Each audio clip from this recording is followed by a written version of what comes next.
From the outside, my life looked flawless. Our house, nestled in a quiet suburb outside Chicago, boasted a sprawling lawn, immaculate flower beds, and a wraparound porch that looked like something out of a real estate catalog. Inside, it was no less impressive: modern furniture, expensive appliances, and framed family photos that painted a picture of unity.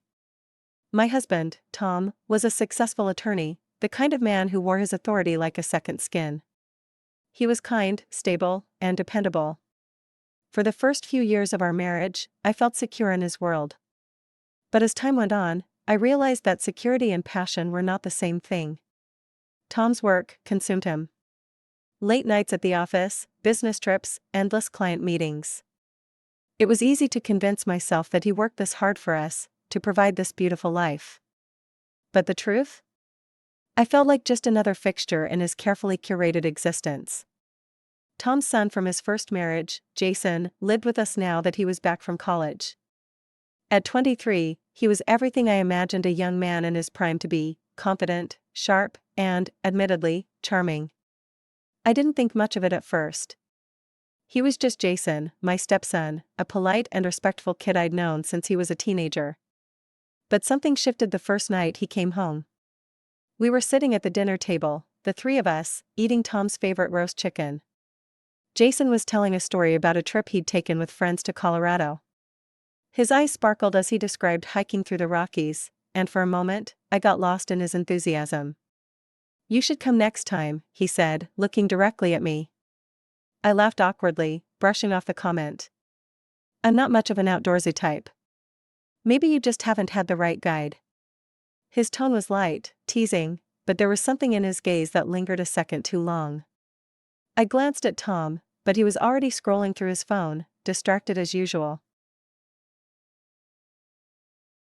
That night, lying in bed next to my snoring husband, I replayed the moment in my mind. It was nothing, I told myself.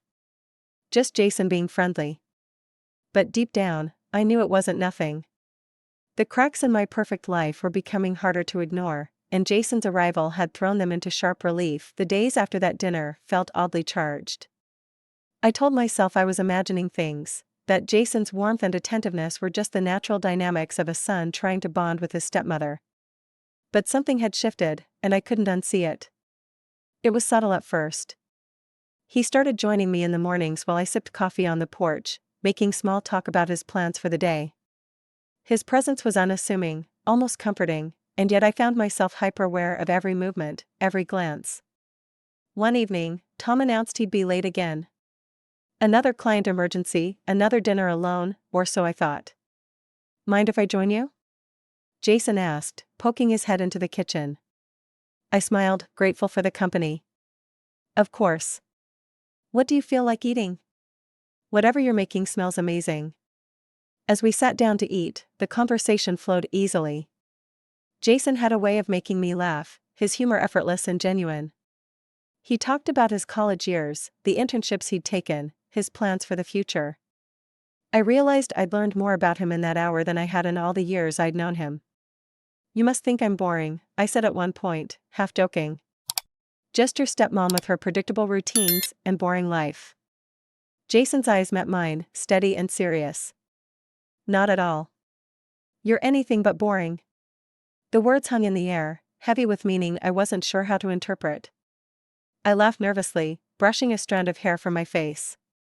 "Well, that's kind of you to say." "It's not kindness. It's the truth." I didn't know how to respond, so I busied myself clearing the plates. As I stood at the sink, scrubbing dishes, I felt him behind me. Close enough that I could sense his warmth, though he wasn't touching me. "Let me help," he said, his voice low. "No need," I replied quickly, keeping my eyes on the soapy water. But he stayed, his presence undeniable. That night, as I lay in bed, my mind raced. Jason's words, his tone, the way he looked at me, it wasn't just in my head. Something was happening. Something I wasn't ready to name. I stared at the ceiling, torn between guilt and an unfamiliar thrill. Whatever this was, it couldn't go any further. At least, that's what I told myself. A few weeks later, The house felt quieter than usual. Tom had flown to New York for a conference, leaving Jason and me alone for the weekend. I'd assured myself it was fine. Jason was just my stepson. We'd spend a couple of evenings watching TV or catching up, and the weekend would pass uneventfully. But by Friday evening, the unspoken tension that had been simmering between us for weeks began to surface. I was in the living room, curled up on the couch with a glass of wine and a streaming drama playing softly on the TV. Jason wandered in, his hair slightly damp from a shower, wearing a t-shirt and sweatpants that hung on him in a way that drew attention to his athletic frame. "Mind if I join you?" he asked. I gestured to the empty space on the couch, trying to keep my tone casual. "Sure, just don't judge my terrible taste in shows." As the episode played, Jason made a few sarcastic comments about the plot, and I laughed, the sound breaking through the stillness of the house. He shifted closer, and before I realized it, we were shoulder to shoulder. "Want some?" I asked, holding out my glass of wine. "Thanks," he said, taking a sip. His fingers brushed mine as he handed it back, and I felt a jolt, as though a current had passed between us. For a while, neither of us said anything. The show continued, forgotten, as the silence thickened around us. "You've seemed different lately," he said finally, his voice low and thoughtful. I glanced at him, surprised. "Different how?" "I don't know. Maybe restless?" I swallowed hard, feeling exposed. "I think everyone feels that way sometimes." Jason's gaze was steady, unflinching. "I don't think it's just sometimes." My pulse quickened, and I looked away, pretending to focus on the TV. "You're overthinking it." "Am I?" The weight of his question hung between us. I should have said something to end the conversation and create the distance we both needed. But instead, I stayed silent, unable to find the words. At some point, the show ended, leaving only the soft hum of the credits. Jason turned toward me, and when I looked up, his face was closer than I'd expected. "You don't have to keep pretending," he said softly. "Pretending what?" My voice was barely above a whisper. "That this doesn't mean something to you." I froze. The air between us was electric and charged. For a moment, I couldn't breathe, I couldn't think.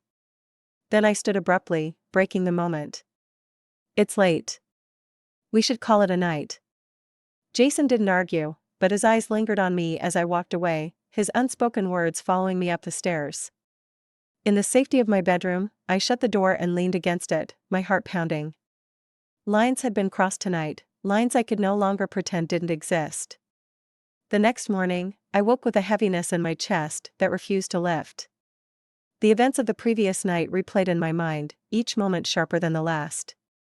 I wanted to believe it was just a fleeting lapse in judgment, but deep down, I knew it wasn't. Jason seemed unbothered when I walked into the kitchen. He was at the "Morning," he said, his tone easy, as if nothing had happened. "Morning," I replied, keeping my voice neutral. He handed me a mug of coffee, and our fingers brushed again. This time I pulled my hand back quickly, pretending to adjust the sleeve of my sweater. The tension was undeniable, but neither of us acknowledged it. Instead, we fell into the familiar rhythm of small talk. The weather, errands, his plans for the day. But the air between us felt thick, every word laced with what we weren't saying. By the time afternoon rolled around, I'd convinced myself the worst was behind us. I busied myself with chores, hoping to outrun my thoughts. Jason had gone out for a run, and the house was quiet, the kind of silence that felt both comforting and suffocating. When he returned, sweat glistening on his skin, his t-shirt clinging to his chest, I cursed myself for noticing. "Need help with anything?" he asked, his voice casual. "No, I'm good," I said quickly, avoiding his gaze. But later that evening, the storm I'd been dreading finally broke. I was in the den, folding laundry, when Jason appeared in the doorway. He hesitated for a moment before stepping inside, his expression serious. "We need to talk," he said. "About what?" I asked, feigning ignorance. "You know what?" I set the laundry aside, my hands trembling slightly. "Jason, whatever you think is happening—" "It's not just me," he interrupted, his tone firm but not unkind. "I see it in the way you look at me. The way you pull away, like you're scared of what you're feeling. I stood, putting the folded shirt down, my heart pounding. This isn't appropriate. You're my stepson. And you're my stepmother, he said, stepping closer.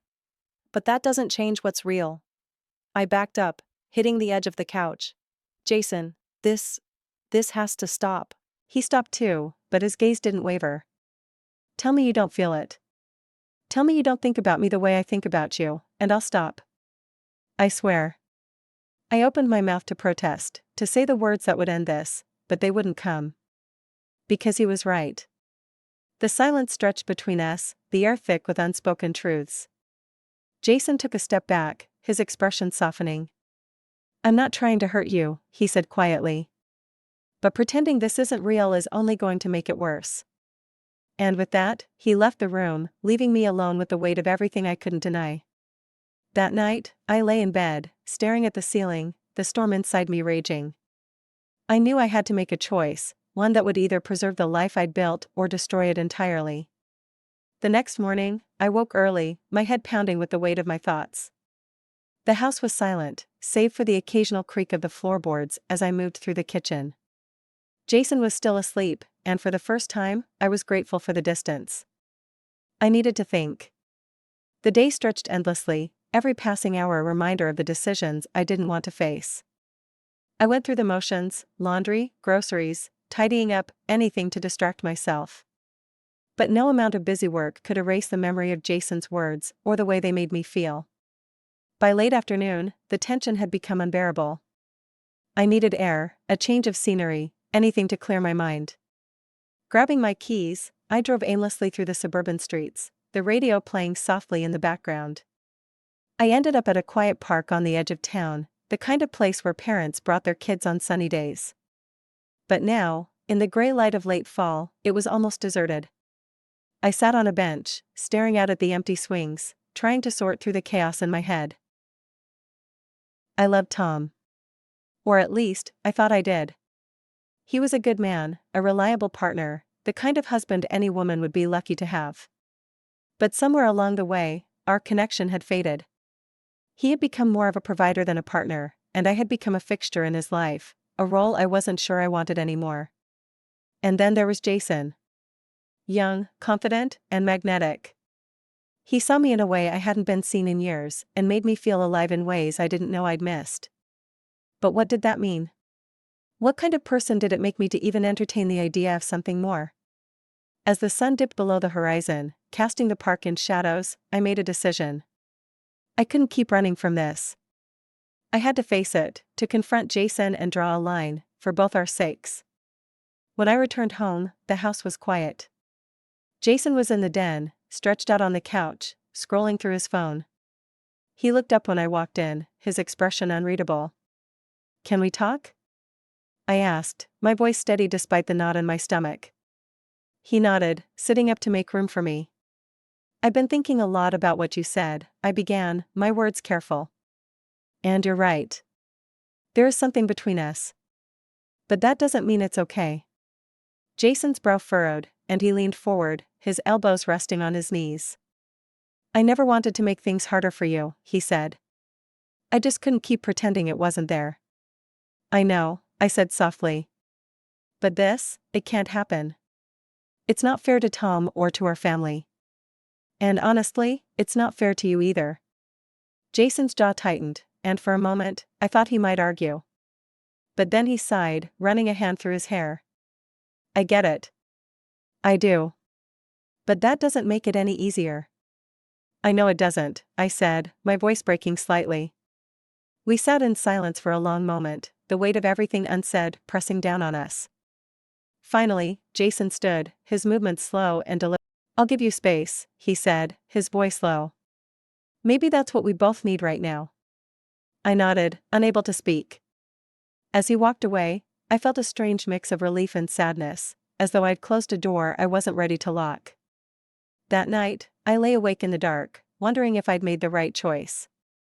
But deep down, I knew there was no perfect answer, only the one that felt right in the moment. The days after our conversation passed in a blur of awkward silences and careful avoidance. Jason kept his promise, giving me space. He spent more time out of the house, at the gym, meeting up with friends, or simply retreating to his room when he was home. Tom, oblivious as ever, barely noticed the tension. His focus remained on work, as it always did, leaving me alone with my thoughts and the decisions I wasn't sure I could make. One evening, as I prepared dinner, Tom walked into the kitchen, surprising me with an unexpected kiss on the cheek. "You've been quiet lately," he said, his tone gentle but distracted. "Just tired," I replied, forcing a smile. He nodded, already reaching for his phone. The moment passed, and I watched him scroll through emails, feeling the familiar pang of loneliness settle in my chest. That night, after Tom had gone to bed, I sat on the porch, the cool autumn air biting at my skin. Jason appeared in the doorway, hesitant but resolute. "Can I sit?" he asked. I nodded, and he took the chair next to mine. For a while, neither of us spoke, the silence filled only by the distant hum of traffic and the rustle of leaves in the breeze. "I've been thinking," he began, his voice steady. "About what you said." I turned to look at him, his face illuminated by the soft glow of the porch light. "You were right," he continued. "What happened between us, or almost happened, it's not fair to anyone. But it's also not something I regret." I swallowed hard, my heart tightening. "Jason." "Let me finish," he interrupted gently. "I care about you. More than I probably should. But I don't want to be the reason you lose what you've built with Tom." His words hung in the air, heavy and bitter. In the weeks that followed, Jason moved out, leaving behind a void I couldn't quite fill. Tom remained as dedicated to his work as ever, and I found myself grappling with the question of whether our marriage could survive the distance that had grown between us. But for the first time in years, I felt a spark of hope. Not because I had all the answers, but because I was finally asking the right questions. As I sat on the porch one evening, watching the last rays of sunlight fade into the horizon, I realized that my path forward wouldn't be easy. But it would be mine. And that, for now, was enough.